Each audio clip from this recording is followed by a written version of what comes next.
I am working on kind of rewriting some of this and talking to Mike about it.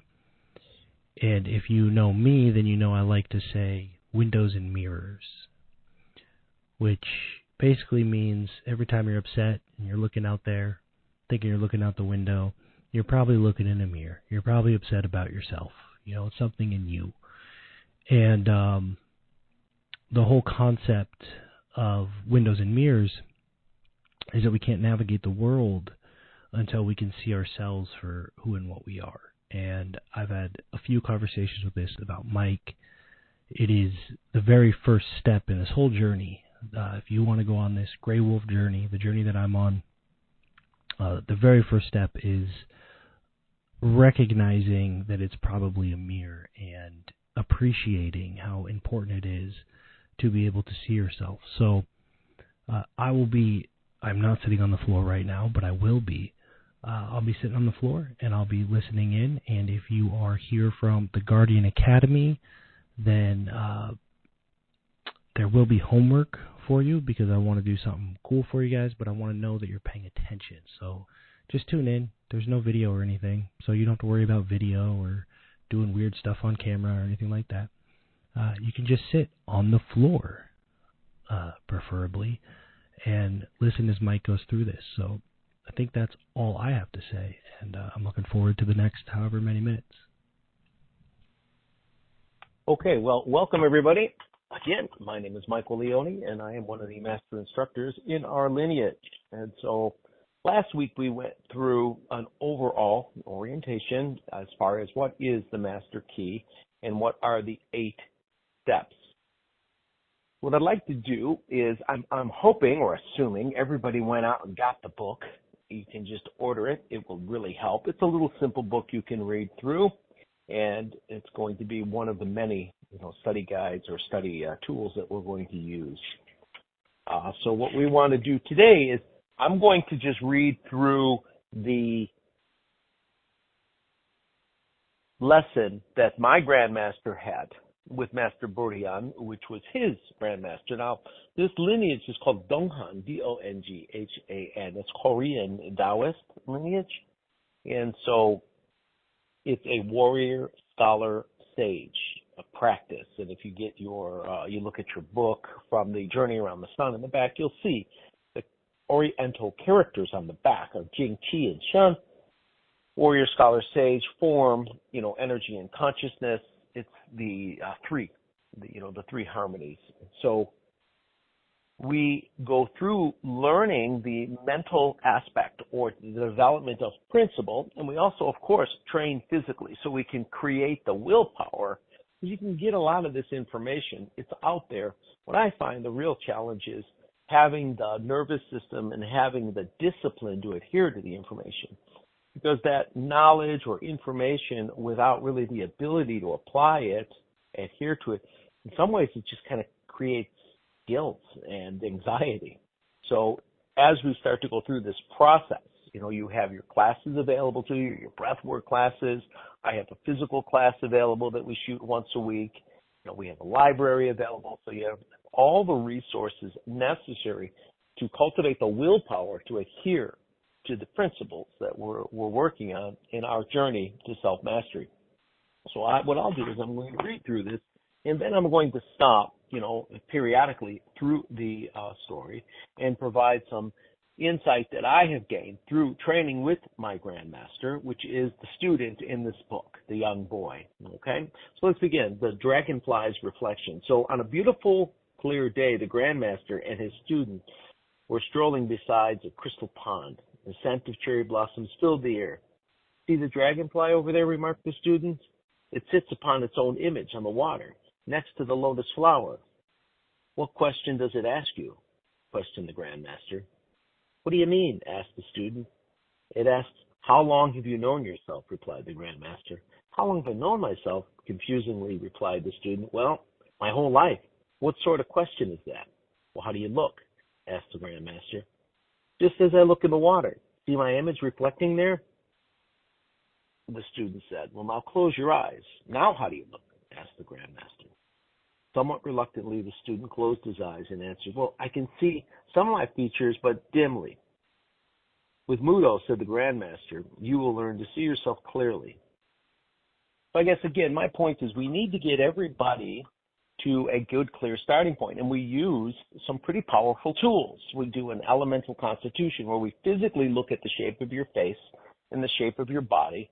We use that also in Oriental medicine at the clinic. That helps us kind of get a propensity for whatever physical strengths and weaknesses you may have. And this is all based on the 5-element theory. So that's a good piece of seeing yourself, and knowing how to properly honor your own constitution. So the first step, just that basic piece. Then with the 4 pillars, we get an idea of what your constitution is, yes, but also your Ming, M-I-N-G, or destiny, what you came in with, these deeper than just a physical ability, but more like your proclivities, your strengths and weaknesses as an individual. What we do is we take your month, day, and hour, we generate a report for you, and then we set up an appointment and take you through it so you can see it. We literally even send you the report. Now, in the beginning, it's a lot of information that you don't really get, and that's part of this program, to teach you the language and teach you the science, nomenclature, if you will, inside of all of it. And that gives you a tremendous advantage because, people take these personality tests. It's kind of like that, and we use that in corporations as well to know, well, where do you fit? What do you do best? What is your strength? What are your weaknesses? It's the same, but this is a much more, let's say, detailed and a much more dynamic part. So if you haven't done it yet, again, make sure you get a hold of the office and you get moving forward with that, because that is one of the first parts in kind of, seeing yourself. Interesting piece too that was brought up in this is like, well, how do I see myself? And so go ahead, close your eyes. What do you see? This is a little test you can do right now. A lot of times if you close your eyes, what you're going to see is black, and then you'll see, random images. Well, the first step is you want to be able to see nothing but white. And so through our meditation practices that you're learning in our breathwork practices, we learn how to basically clear the forehead screen so that you're not running all of these, Looney Tunes, if you will, on your forehead screen, all of these random movies, these random pictures, most of which are about your story, yeah? What we want to do is clear that. That's the first step. To become literally clear, which was a term we often used. If you can start to clear that, you can start to see the real nature of self. One of the examples used in seeking clarity in the first step of the dragonfly, on the pond is another analogy referred to, or it's actually a Taoist scripture that we were taught, the clarity and tranquility of the constant scripture.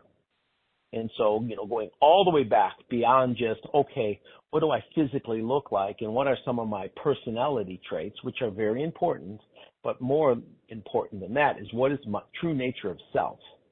So with the clarity and tranquility of the constant scripture, we do the work, the meditation, the physical movement, everything necessary to remove this nonstop data from just hitting the sense organs and then firing up on the forehead screen, so that we can finally get to the point where there's a tranquility and a clarity and we can reveal this constant.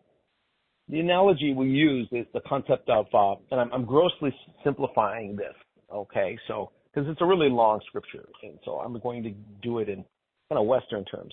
Concept is your body. The analogy is your body would be like a crystal glass. It's, uniquely carved. It's beautiful. And like all things on this earth, it has an imperfection.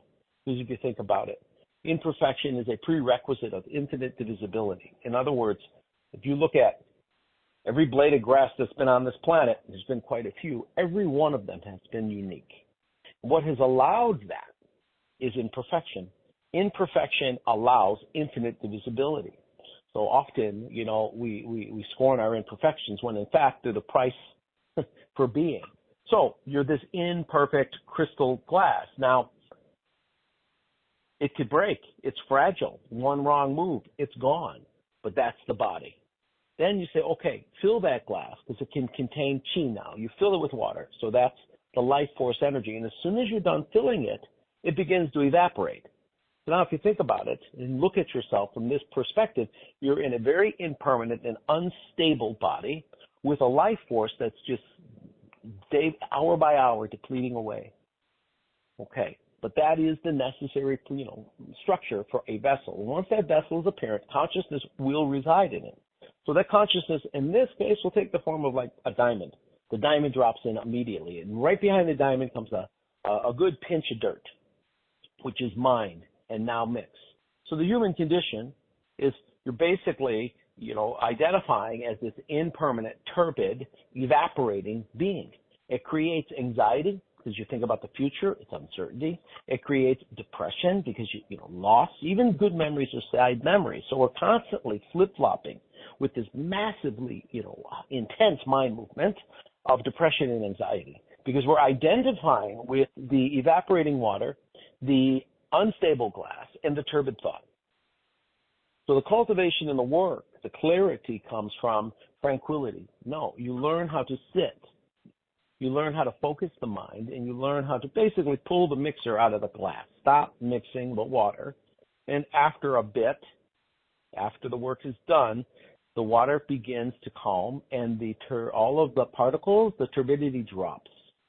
And what you're left with is the diamond. That diamond is you. It's always been you. You've always been here. It's always been now. That diamond is actually the true reflection of who you are. Once you see that, anchor into that, oh wow, I am eternal consciousness, momentarily residing in form, it creates space. There's like this deeper tranquility. Yes, we're in life. We're going to do everything we can. We're going to play the game hard. But at the end of the day, you realize, oh, I see. I'm just eternal consciousness momentarily doing time and form. Truly seeing yourself, which was revealed through this clarity and tranquility. So when we start talking about the first step is the reflection, it's also the last step because, as you can see, this whole thing is set up as a figure eight. There's really a omagomche, no beginning, no end. It's a never-ending loop, and we always kind of go back and address all of these steps. And each time we do, they get a little more solid, a little more stable, and a little clearer. So when I hear this story, these are, the things that come back to my mind from my journey inside of this. So we'll move on. So most people, when they close their eyes, they see nothing. They're gone because their self-image is fleeting shadow and they do not know themselves. Worse yet, they do not know that they don't know themselves. How can I know myself clearly? Asked the young student. It's both a choice and a way, replied the Grand Master. I'm confused. What do you mean? Asked the student. It's a choice, explained the Grand Master, because you have the power to become as great as you want. It's a way because you can move forward day by day along the correct path towards knowing yourself. Well, who shall guide me? Asked the worried student. You should guide yourself, said the Grand Master. Using the correct principles, you are your own guide and you are your own guard, no matter who you are. My own guard? Asked the students in surprise. Mudo is the path leading to true mental, physical, and spiritual power, explained the Grand Master. It's both dangerous and secure. So for those who do not know themselves, the path is dangerous because the unseen can harm themselves and the unknowing can damage others. That is referred to as pado. But for those who see and know, Mudo points to the way of security. For they are their own guard. They are a light to themselves and a beacon to others. They are on the Chungdo pathway. That is the pathway of wisdom. So when you go into the concept of guarding it, of not losing yourself, not being influenced, or not being divided, not being labeled, because we do a lot of that in our culture because we know that weakens somebody. If you don't know who you truly are, you lose your power. So we're going to get you to believe that maybe you're a minority group. Maybe you're a specific, a political party. Maybe all of that is just nonsense divisiveness designed to weaken you as an individual and we as a collective. And so, but if you, God forbid, you know yourself, you are a mountain. You're not manipulated. You're not easily moved. You don't really hang on tightly to all of these labels. And the fear of loss is truly gone. Approval, acceptance, and appreciation, which is almost a leash used to kind of drag people through. It's just gone. You don't seek any of that. You don't need others' approval. acceptance or appreciation because you have yourself. And you can guard your own self-worth. You can guard your own self-concept. Now, when you start talking about like building this path, the path, well, that's a long-term result because at the end of the day, you're ultimately, who you are based on what you've earned. And what you've earned in this case isn't like, your 401k or whatever the heck you got going on. Not like that kind of earning. What kind of suffering have you removed? Gong Dao Hui Shang, spiritual work for karmic merit, earning this life by learning and applying it. To what? First, yourself. Removing your own suffering. Removing your own turbidity, meaning your own delusion of who you are. Taking the time to be tranquil and clear enough to see yourself and really get to know your nature and be stable in it. In doing that, you stop suffering. If you stop suffering first, everything around you stops suffering. The best thing you can give to others, as my grandmaster always would say, is yourself. Because at that point, you're not taking. And moreover, now you become like this stable source in the world. Very, very important. So you're guarding not only like your self-concept, but you're guarding all that you care for. You are like that stable source because it all begins with that self-knowledge. Now, of course, we can get pulled to the point where we are. My grandmaster, he would always ask, are you clear? That is this apprentice clear? And the question would be like, look, we would like to have this individual train, with us in this lineage, become an apprentice. And then, of course, we'd go through the whole process of the pillars. And then the question would always be, well, is the individual clear? And the clarity was in reference to, can they see the true nature of themselves, at least get a glimpse of it? And then do they understand that immovable mountain of self, or at least have a glimpse of it? And is this something we can move on? Or are they just moving based on, again, power, approval, appreciation, wealth? That's fleeting, and it's a very difficult thing to guard. So when we look at this chapter, that's what we're looking at. Okay, I don't have a choice. So, okay, how do I know myself clearly? Asked the young man, built the choice. Okay, so I gotta Mudo's leading to pathway to wisdom. Okay, so the question is, am I on that path? Ambitiously asked the student. Well, look at what you did today. The question, the grandmaster, well, I see myself strolling and learning, answered the student. Well, when you learn to know your true self, your pure self, continued the grandmaster, you will see yourself without using a mirror. The grandmaster stopped, walking for a moment, and he faced the student, and he placed his hand on his shoulder of the younger man and said, look, there's a spot of dirt in the face. The student blinked his eyes in surprise and asked, what dirt? With the back of his finger, the grandmaster brushed it away and off the student's cheek. So you couldn't see or feel it. But soon you'll know with certainty when such an intrusion occurs. You will see it and feel it with your inner self. You are your own guard. If you're deep and still, you can purify yourself visibly and invisibly. And that, again, goes by, it's a metaphor now. It's not like you'll have the superpower where you can see dirt on your face without looking in a mirror. Point is where you can see your behavior isn't really adhering to your highest potential and isn't adhering to your true nature. Because a lot of times if you don't really have some basic standards, you can kind of float right along and you don't even realize you're completely violating your own nature, your own way. You find yourself in relationships or in careers or doing things in life that really aren't you. You don't know. Like buying a jacket, you never took your measurements. And people do it all the time. So these intrusions of impurity can enter into your life and you don't even realize it. You'll completely buy into it.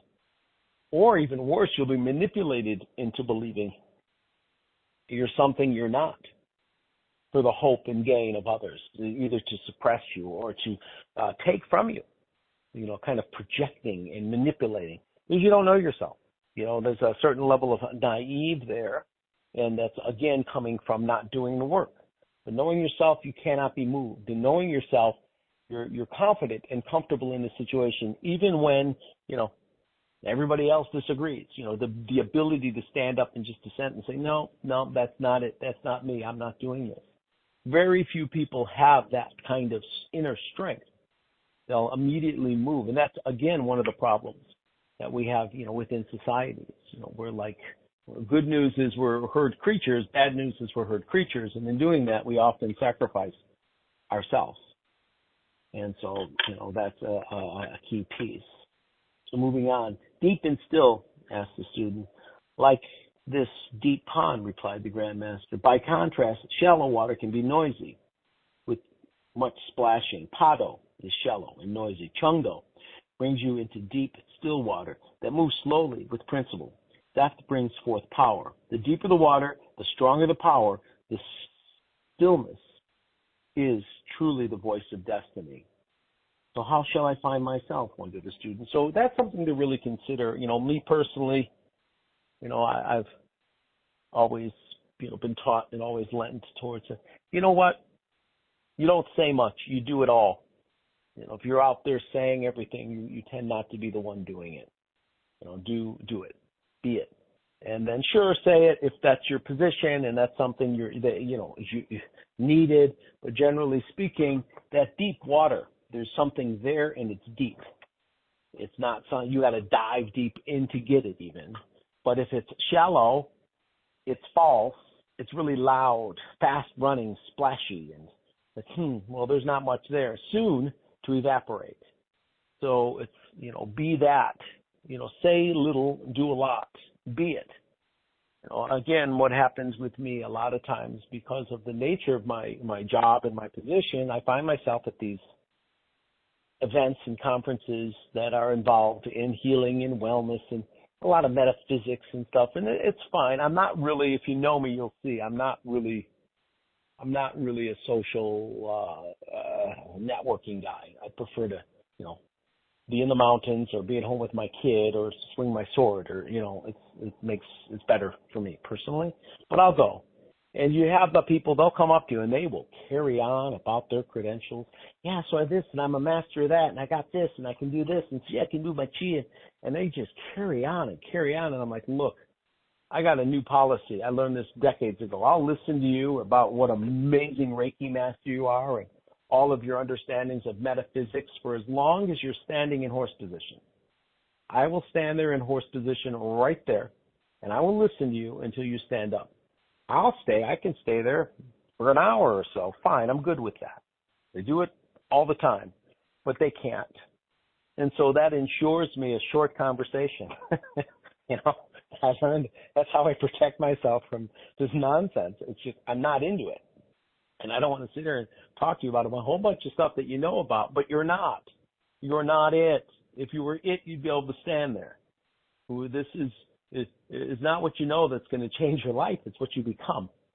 And the bad news about this practice, this process, which really kind of thins the crowd, is it's not like going to college or something where you can remember it, pass a test, and move on. No, you actually have to be it. Like every cell in your body except for the SA node changes every 7 years. So you literally reincarnate. It takes about 7 years of this practice to become it, where basically you replace every cell, okay, all the bones, the muscles, the cartilage, the tendons, the ligaments, the fascia, solid, hollow organs, the whole deal. You replace it all based on supply and demand. Nature gives you what you use. And so now all of a sudden you're putting this type of pressure of going up the mountain, ascending that mountain of self-mastery. Well, now everything's going to be upgraded. So at the end of that 7 years, you will physically, literally not be the same person. And then do that again. Go 14 years. You just keep upgrading it. And so you become the teachings. You embody the teachings. It's not what you have. It's what you are. And so I think that's a very key, true benefit, in this process. So moving on, the Grand Master reached down and gathered a handful of sand and said, the steps you follow along the correct path are like these small grains of sand. And when they're cemented together and formed into bricks, they become the building blocks of your self-knowledge. I will teach you these principles, but you must act for yourself. I will bring you to the banquet of learning, but you must eat on your own and at your own pace. This is the principle of learning. Is the way hard? Meekly asked the student. To construct a building of self-knowledge is hard, explained the Grandmaster, but the rewards are great.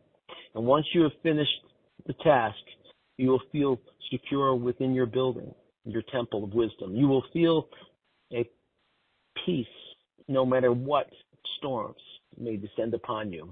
Then, no matter where you are, you will have harmony and inner peace. For the building of wisdom is within you, and with care, the building will last forever. The student lowered his head in a serious attitude, then lifting his gaze to the Grandmaster once again asked, "How soon can I be like you? Is this ever possible, or even possible?" The Grandmaster smiled as he caught a glimpse of the dragonfly on the surface of the water nearby. Concentric circles expanded in the sunlight, and the Grandmaster replied, "It is indeed possible. You are now ready, and tomorrow we begin." So if we look at that, the concept of the bricks, it brings back one of the things we all need to get really, really good at is ego death, those sands. So let's go back to seeing ourselves. We go, we know this. The hardest person to look at in the room literally is yourself. Right? You can see everybody else, but to see yourself, it's difficult unless you have a mirror.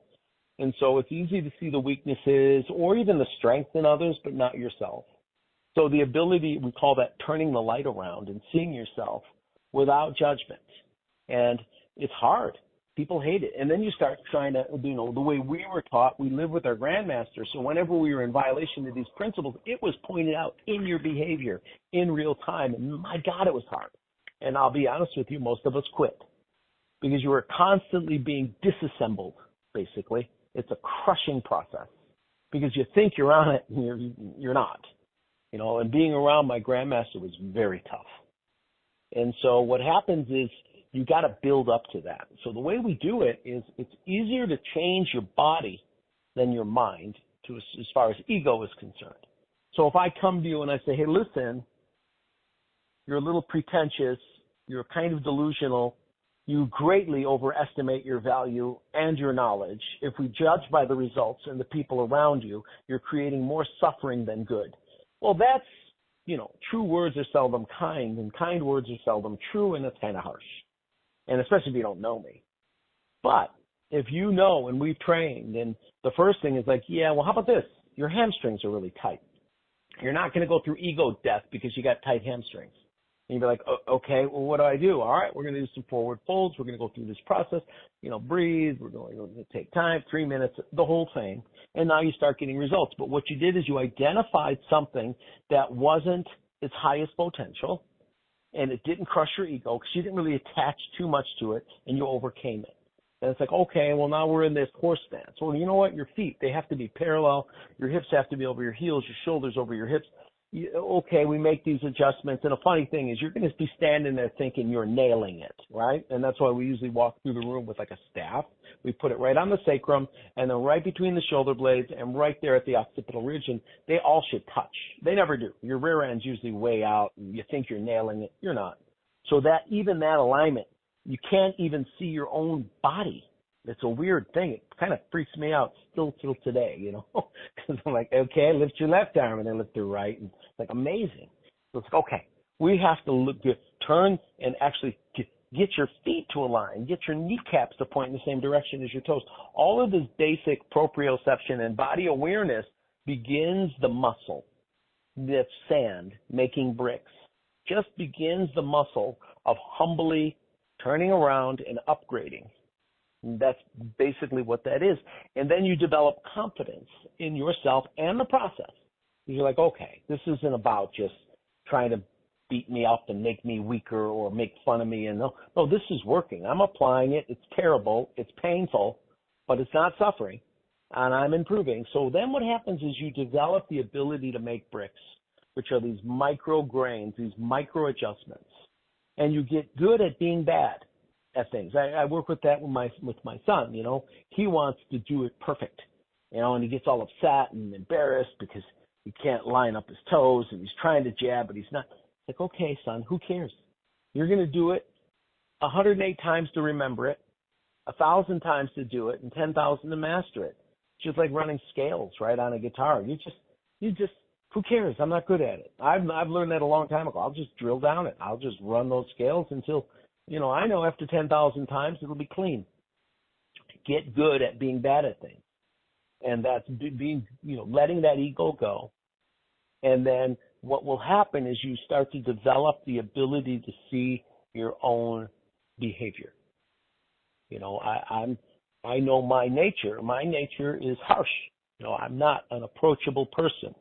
When I work with my clients and I meet a lot of people and I know that. So I try to be, pleasant as I can, and kind. So on the front end so that they're like, okay, this guy isn't a complete madman. I'm packaged poorly, I think, I think I'm a real sweetheart. I guess I'm not to the, okay, see, my self-vision doesn't match, but that's okay. I know who I am. So I can then humbly just approach the situation knowing I'm going to be misread most of the time and then bring that into the, situation. Just know it and don't get upset about it. And so the more you get to know your nature, the more you can work with it, and then you can slowly evolve it. And, there's a lot of parts of who you are that are perfect. You keep them the way they are. They serve you. It's just kind of like a chainsaw. You just need to use it at the right time. Otherwise, A, it can, create firewood, or B, it can create a lot of damage. And so knowing yourself and building those bricks, developing the ability to experience that ego death, looking at your own nature. And you know what? Screw your own truth. One of the biggest, it's all my truth. We have this weird thing going on right now that is the exact opposite of the Tao, which is another way you basically destroy a society, which that's a whole other story we can talk about. But no, there is no your truth. There's the truth. There's the universal truth that everything adheres to. Everything is subject to gravity. Everything is subject to the 5 elements of nature. That's the truth. And your job is to coexist within it. That which coexists within nature will be sustained by it, and that which does not will be consumed sooner or later. So, there's a truth there. And you want to be able to see that, that the constant, and that constant is revealed during tranquility. And that's why we do our seated meditation. That's why we do our standing practices and our moving practices. Seated meditation clears the mind. Standing practices builds the nervous system to overcome adversity. Moving practices develops our ability to be self-aware, proprioception, coordination, upper and lower body, moving simultaneously in opposite directions so that we can go through life. A lot of us are at this stage think, oh, we're going to build my profile, I get my stuff, I got my boat, I got my house. Yeah, I know, but you're going to have to be able to move, sleep, evacuate your bowels, be pleasant, be comfortable. And that's what this whole journey is about. So that is my, observation of the mirror and seeing yourself. And then our next lesson, of course, we will move on to the moral compass, which I think is probably they're all awesome. They're equally valuable, but the moral compass is imperative. Okay, we have a couple minutes. If you have any questions, you can hit, *2. Your hand will pop up on the control panel, and I will address your questions. We can have a little dialogue here. This isn't just a recording. This is a live call. So feel free to get in there and get crazy. And then, Sarah, was there anything we needed to share with anybody while they're contemplating their questions? Right. A lot of people are calling via web, so I can't see a hand that's up. So just know that. Right. If you're calling in on your phone, then you're able to do the interaction. So just know that for next time. And the book is on Amazon. It's The Master Key of Wisdom by Charles Kim. So if you do not have a copy, you can just get it there. Right, and there's another a book that you're going to need. I call it the Book of 1,000 Images. So you probably already have the Journey Around the Sun, and this was put together, within our lineage. It's called Health and Wellness Graphic Reference Book 24. That's why I call it the Book of 1,000 Images. I think that's a lot sexier. But it is on Amazon, and it's literally hundreds of pages of all of the technical, energetic, anatomy, physiology that you're going to be taught throughout your process. And so these are all of the notes that you'll probably never take. And so this is like, I wish I would have had this study guide the day I started my training, So it's a tremendous advantage, and I'm so happy that it's going to be made available to everybody. So again, that's on Amazon as well. I'm sure somehow we can hear a link to it. Okay, well, it doesn't look like we had any questions for today. As always, it's great to see so many people on the call. If you did not, you do your year, month, day, and hour, your 4 pillars, please, go ahead and send that in. Some of you already did, and we actually have your reports. I'm just waiting for you to call me so I can give you your orientation and set you up with your analysis. So let's just keep moving forward. We will be putting together dates. We're going to start doing our physical training, probably a couple days, a few hours a day, so that we can help you make your necessary adjustments on your journey. As always, it's great to see so many people on the call. Until next time, be well.